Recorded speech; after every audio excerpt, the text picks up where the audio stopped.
Man, oh man, you watch a game like that, and you really start to wonder. I mean, the Giants, they just can't seem to buy a win, can they? 10 losses in a row. Yeah, that's rough. Rough doesn't even begin to describe it. 34-7 against the Falcons. I mean, come on. It's a tough one for sure, but, every loss is a learning experience. Okay, so maybe we can salvage some wisdom from this wreckage. We've got a bunch of articles here, the New York Post, Big Blue View, even Reuters chiming in. Yeah, lots to unpack, huh? So let's not just focus on the final score, okay? Let's get into, like, the nitty-gritty, Yeah. What is this game, this loss? What does it tell us about these two teams? Where do they go from here?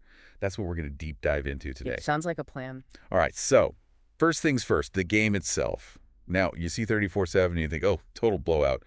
But hold on a second. Oh, yeah, I see where you're going with this. Giants actually scored first. Rookie Tyrone Tracy hauls in a touchdown pass from Drew Lock. First NFL touchdown, right? Exactly. Yeah. I mean, for a minute there, just a tiny, tiny minute, you thought, all right, maybe this is the turning point. Hope springs eternal, right? But Especially for Giants fans. then reality sets in. Jesse Bates III, pick 6. Bang. Just like that. Momentum shifts. And not in a good way for the Giants. And for those who might not be, total football fanatics, a pick 6 is when a defensive player, in this case Bates, intercepts the quarterback's pass and runs it all the way back for a touchdown. 6 points just like that. Yeah, it's a heartbreaker for sure.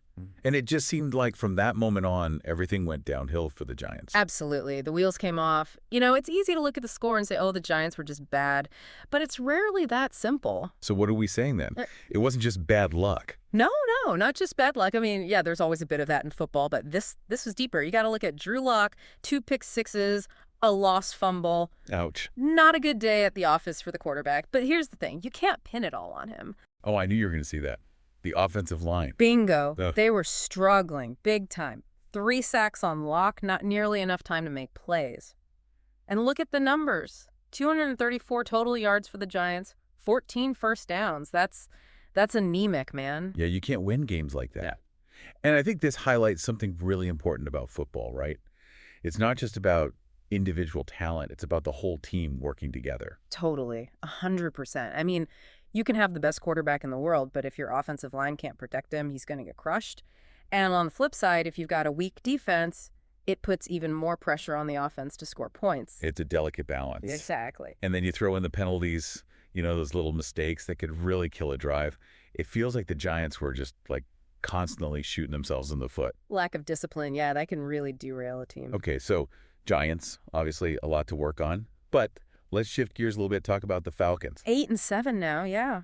They're looking pretty good. Yeah, they are. Playoffs are definitely within reach. And think about it. They made a huge decision going into this game, benching Kirk Cousins, starting rookie Michael Penix Jr. at quarterback. Big gamble, right? Absolutely. I mean, Cousins is a veteran. He's known for consistency. But maybe the Falcons felt like they needed a spark, something different.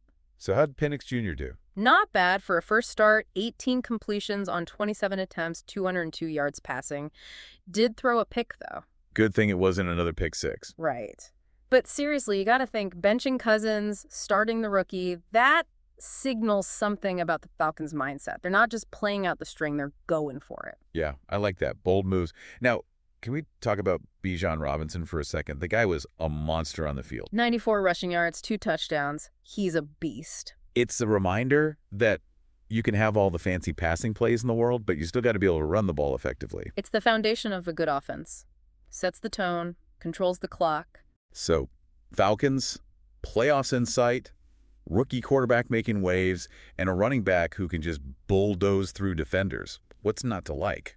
Well, they've got some tough games coming up, so it's not a done deal, but they're definitely a team to watch. All right, let's circle back to the Giants. We've talked about the offensive line woes, the quarterback struggles. And don't forget those penalties. Right. The penalties. It all adds up. But here's the thing, and this is where it gets kind of interesting.